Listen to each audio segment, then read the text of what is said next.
Oh my God, I'm very excited. We have with us here today the wonderful, the fabulous 6'2" supermodel, activist, gender capitalist, Rain Dove. You got it. Let's talk a little bit about the origin story. You were a genetic engineer. You studied genetic engineering? Is this true? Yeah. What led you into that, and what was your goal plan with that? Well, I wanted to help people acquire their basic water rights, but I knew it wasn't enough to just protest in the streets. I wanted to do something applicable. So I figured out that if I could prove that if people don't have access to clean water over an extended period of time, that it will mutate their genetic material that they pass down to the people in the next generations. In a world that's globalizing sexually, that could affect even the most wealthy CEO on the planet. Also, you worked as a firefighter. You were worked as a man. Yeah. You were identifying as a man, or you just sort of.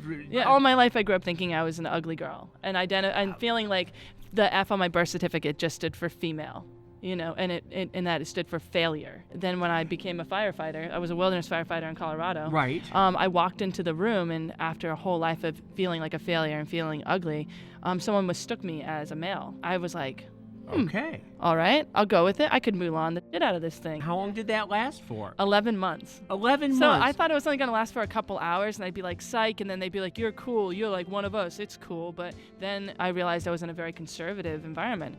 People were transphobic, homophobic. So then you were scared to actually... It became really, these are big people, and I didn't have enough money to go home. I drove all the way out from Vermont to Colorado, couldn't go back. So I was absolutely terrified. But like it's a very close quarters. I mean, isn't there like a locker room situation? Isn't there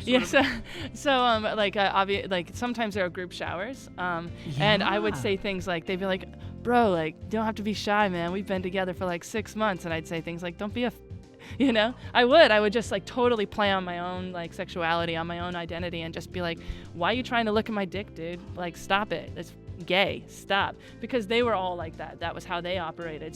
So I had to throw it back in their face. And in a lot of ways I wish I had been strong enough and brave enough to just say, screw you guys, that is not the way you talk about people, that is not the way you talk about women. But I felt like I was so deep in this thing, and I also was experiencing something in my life that I never thought I would. I think most people wouldn't think it, which is to see the other side. I was always told that if you're a man, that you had more privilege and that you have more power, and that if you were a cis, white, able-bodied man and a young man, that the world was your oyster. And in a lot of ways, it was. But I also began to feel the weight of certain expectations and oppressions that we don't talk about for men, that made me realize that no matter what people thought I had between my legs, they would always give me less in some situation or the other because of what they thought was on my birth certificate. And I walked out of that experience realizing, you know what, I just don't have time to be held back. Did it come out, or did you just walk away from it without them ever knowing? And do they know? At the end of my firefighting stint, I had gotten injured, and I got airlifted out with 3 people, and they said, Colin, he's gonna be fine. Anya, she's gonna be fine. And Rain, she's gonna be fine. She got airlifted out. And the guys were like, bro, that's really disrespectful. Like, why would you say that about Rain? And they're like, why wouldn't you think that Rain's a woman? It's very clear. She's got like curves. And they said, well, we saw his dick. He had to hold it with 2 hands. It was huge, like months ago. And so apparently little to my knowledge, there had been this rumor going around the whole crew that I had this huge, like 2-hander. And that's why you wouldn't shower with them. Yeah. Oh my God. Yeah. They were like, man, like Rain's super macho. But then they all knew. And actually when I came back, they had a big crew meeting about it. None of them had ever experienced a trans person before. And I'm not trans, but that's what they had thought.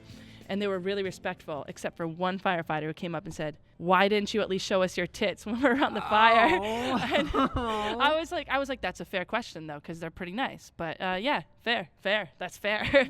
You talk about how you became a model, and it was by accident, or you lost a bet. What was that? Yeah, so I lost a bet during a football game to another model who was the face of DKNY at the time. And they said, if you lose this bet, you have to go to a casting call of my choice. I was like, all right, fine. And I lost the bet. And I actually went to this casting call, and they told me I was there on the wrong day. And I look around, and it's all like, women with like blonde hair. And I thought, oh, they must do it by hair color. That makes sense. You don't want the hair color to clash with the clothing color. So I went back the next day. Turns out it was a men's casting call. And I was like, fair. I've been here before. And I got cast, and I ended up in the show, and they said, here's your outfit, put it on, you got to walk in 20 minutes. And they hand me a pair of underwear, and I'm like, where's the outfit? And they're like, that's it. And I realized I'm in a Calvin Klein men's underwear show. And did you walk? Did you do it? I did. Well, what happened is I knew I had two choices. I could say, hey, this particular garment might not align with some of the things I have in my body and your marketing scheme. Or I could make it so that my friend would rue the day that I lost that bet and flip it all around. So I went for that one.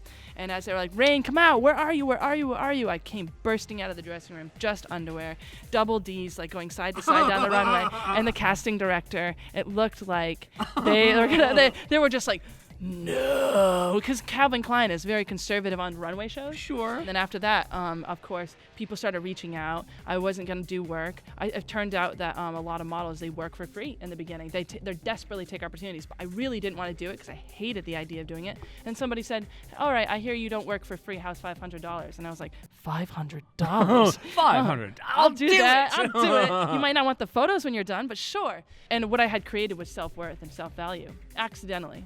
And when I saw how much people were spending on a Chanel purse, when I saw how much people were spending on shoes, I realized if you can spend $3,000 a month on a purse, you can spend $3 a month and help fund the research that I would have been doing. There are people that you cannot work with, that you won't work with. What I do is I didn't always do this. It took a little bit of trial and error, but I started doing my homework. I did my research. Where are these materials being sourced from? Like, what are they promoting? Are they trying to just use us and have a diversity-driven campaign to sell something that actually still tests on animals, still promotes suffering in the world? Why is it that we can feel good, like, oh great, we have a person of color or a queer person on the box, but yet we have people who have made that product who are living in subpar conditions, like in another country, who are suffering so that we can look beautiful. Can you tell me some of the good guys, some of the people who? Yeah, absolutely. I work with people who are ethical, but everyone, including myself, has room for improvement. I'm actually the face right now of The Body Shop. And The Body Shop rates a 17.5 out of 20 on the scale of ethical companies.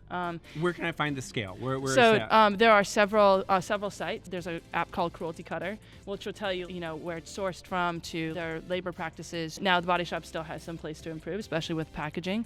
But at the same time, they are making strides for it. And I sat down and I was just like, hey, here are some great opportunities for non-biodegradable packaging. Here's some things that you can use. And they said, okay, we'll take that into consideration. Those are the people I want to work with, the people who, even if they're not there yet, they say, if we work with you, we promise that by 2020, we will have taken significant steps. It's not about just saying, you guys, we don't want to work with you. It's about saying, I can't represent you at this moment in time. I take it to a place of love, and I believe in educate, don't hate. I don't believe in shutting people out. I don't believe in shutting people down.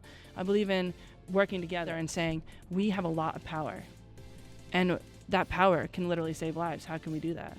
This is the era of information.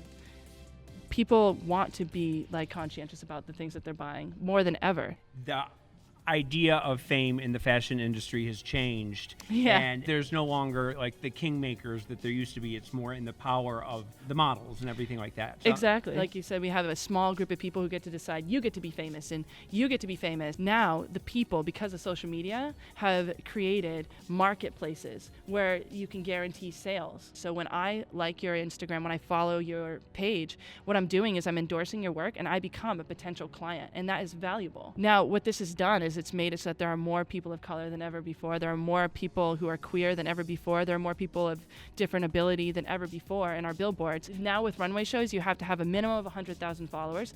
They'll hire 10 models. That's 1 million followers that are guaranteed to see the show. That's something that people have never experienced before. It's all follower based. And we're in a weird time period where everything has happened exponentially. I mean, just 20 years ago, we didn't have even Facebook, I believe. It was a bubble. It was a bubble. It was, yeah. And so now we have the old school way of doing things, which is I think I love more, in my opinion, which is it's about who you've met and who you've known, who you've sat down and had a cup of coffee with. It's that connection. It's that we've hung out together and we're going to do things together. I mean, World of Wonder was created that way, right? And then it's clashing. This old school way of doing things is clashing with the new school way of doing things, which is I'm endorsed by the people. I have been chosen by the people and not you. And so now we have two forces of power. One that has established its power through like networking and being exclusionary, and one that has sourced its power by being inclusionary, inclusive of like all the people in the world. And where is it going? And where do you go? Where do you take it? I mean, I don't know. I feel like I'm trying to just take it into a place that allows people to access food, shelter, water, physical safety, and freedom of movement. Back to the origin bit of a little bit. You've talked about how in the beginning you were living in shower stalls at Planet Fitness. Oh, yes, Planet Fitness. Shout out Planet Fitness. I don't go to your gym anymore, but yeah, I still have a membership just to pay them back. So first of all, when I first went to New York, I thought everything was going to be great because I got signed to an agency. I let the plane take off. I knew I'd never be able to afford to go back to California for a long time, but I was like, you know what? I'm going to take a chance. I didn't have anywhere to go. I wasn't making any money. And I went through the whole year being like, what have I done? My heart felt so convicted I had to do it, but my head was like, this is a dumb idea. So I decided to give it one more shot. So I decided I'm going to do Fashion Week once really well. I'm going to make a lot of money in a short period of time, have a roof over my head, have really nice heels, have really nice clothing, get in shape, and I'm going to smash it. And if it doesn't work, I'm done. I'm out. So I went and I signed up for a morphine test. They test various levels of morphine on you. But in order to get down there, I got a job on Craigslist to buy the bus ticket as a bartender. There was a publicist there who represented the celebrity chef, and she was very drunk. She's like, just tell me something. Tell me your story. And I did. And she's like, that is an amazing story. And I bet you I could get that published. You send me stuff and I will make it happen. I send her an email. I'm like, whatever. I'm in there, and you're not allowed to have any phone or anything on you. This is the morphine test. In the morphine test, because you don't want it to mess up the gadgets. I turned on my phone midway through the experiment. All of a sudden, it just was blowing up. I mean, my phone, I had less than 1,000 followers on Instagram when I went in there. And all of a sudden, it was like at 12,000, 13, going nuts and nuts and nuts and nuts and nuts. And then, like, I had a phone call from the Ellen Show, a phone call from the O Network, a phone call from all these things. And I'm like, am I really high right now? Or like, what's going on? I was very confused. Did they give Whoa. Like, they're probably trying to resuscitate me. And it turns out that that publicist had been good on their word, and they got an article into BuzzFeed called 12 Reasons Why Rain Dove is the androgynous model of your dreams. And it changed everything. It was just bizarre. It took one person to pen an article, and my life changed overnight. You have an incredible voice. You have an incredible story. Go on as many shows as you can and tell your story. I think that you're really inspirational and really fascinating. Blushing so hard. Thank you so much for being here. Thanks for having me. I'm sure that we're going to see you around World Yeah, more of course. often. Oh my God. Yes. Wow. Wow.